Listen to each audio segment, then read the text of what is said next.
Welcome back to Season 8. Here's a look at the teams after the auction and draft. We'll just go through them from top to bottom. No major changes to Dunk's team during the off-season. You can expect Shagger Sharp to only get better. Romford got second place last season and made the highest auction purchase to date for right-sided Rodrigo Torres. Roy seems to have finally found his Lewandowski replacement with Serbian monster Boris Colic, who he was picked up as second pick in the draft. With first pick in the draft, Palic strengthened his midfield with Camavinga. A lot of veteran players were released to give Christian Bernat a chance up front. Obi may have to consider releasing Gabriel Jesus, as Klopp still refuses to drop him in favour of Makoko. Israeli attacking midfielder Oscar Gluck was selected by Sean ahead of wonderkid Bruno Franco. Tuchel seems to like rotating, so this lineup may change. Indy's chosen to change formation to 4-2-3-1 and has drafted some wingers. I still think this is the strongest spine in the league. And in last place we have Dupe, who picked Bruno Franco despite not using an attacking midfielder.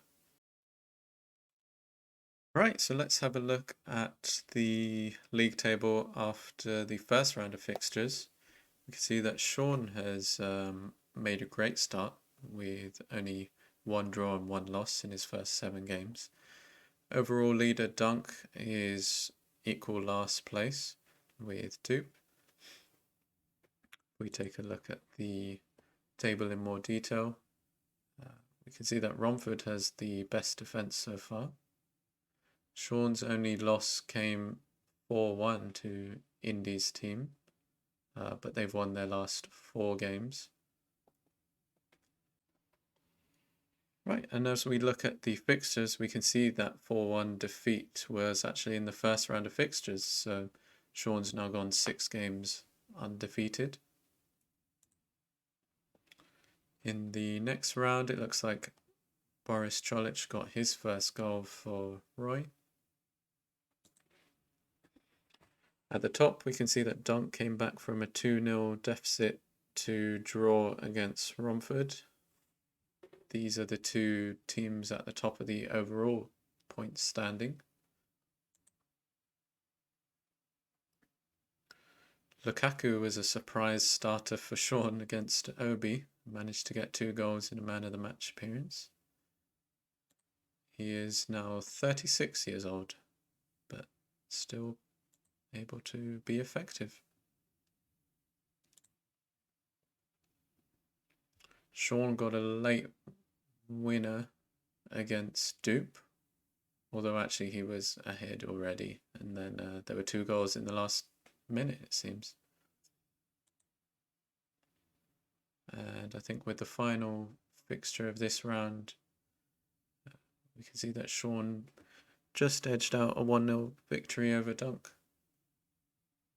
A few moments later. And we're back at the halfway point of the season. We can see that Sean is still top of the league, but closely followed by Obi. Looks like India's had a poor run of form as he sees himself bottom of the table. Let's take a closer look at the table, and we can see from that recent form here that Indy has certainly not done very well.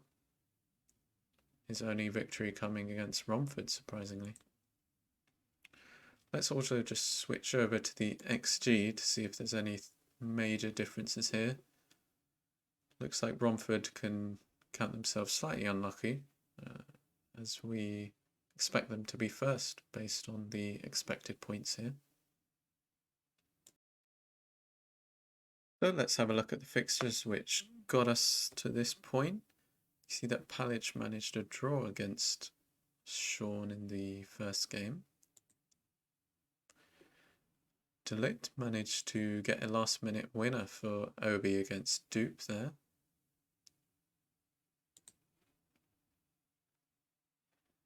Romford came from 1 goal behind to beat Dunk.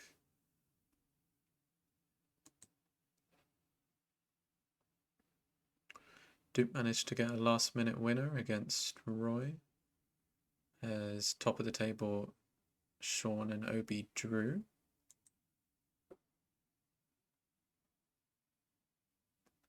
Sean drew here against overall leader Dunk.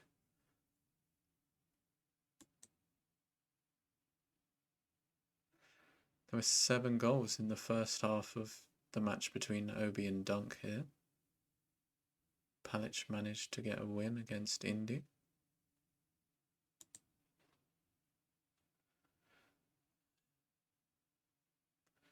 Palic managed again to get a high-scoring victory against Dupe this time. And Romford did Obi a favour by beating Sean 4-0 in the final match of the round. Let's also take a look at the injury status at the halfway point. As well as being unlucky in XG terms, it looks like Romford have also got 4 injuries, potentially even 5, to starting players. 4 of them up to 4 weeks. Declan Rice potentially up to 3 months. Just having a look, Palic has got a few big ones. Marquinhos and Julian Alvarez, both out for potentially the rest of the season. Otherwise, not too many other clubs affected by major injuries here. A few moments later. We're back at round 3 of the fixtures, and we can see that Sean is still top of the league, 5 points ahead of Obi. Indy and Dupe are bottom of the table, battling it out for the first draft pick for next season. Let's have a look at the table, and we can see no team has really put together a strong run of form here, although noticeably Obi has only got 3 points from the last 5 games. Let's also take a look at the XG table. And yep, we can expect Redrup to continue crying about his poor luck in this season. A few moments later. Right, so picture the scene. Sean is at the top of the table with 6 games remaining. He is 10 points clear of Dunk in second place. Now he goes on to have a little bit of a wobble against Palic and Roy, but he gets a win against Dupe. That leaves him 6 points clear of Dunk with 3 games remaining. Now he goes on to draw his next match against Obi. Dunk wins his game, so they are now 4 points between each other, and they are about to play each other.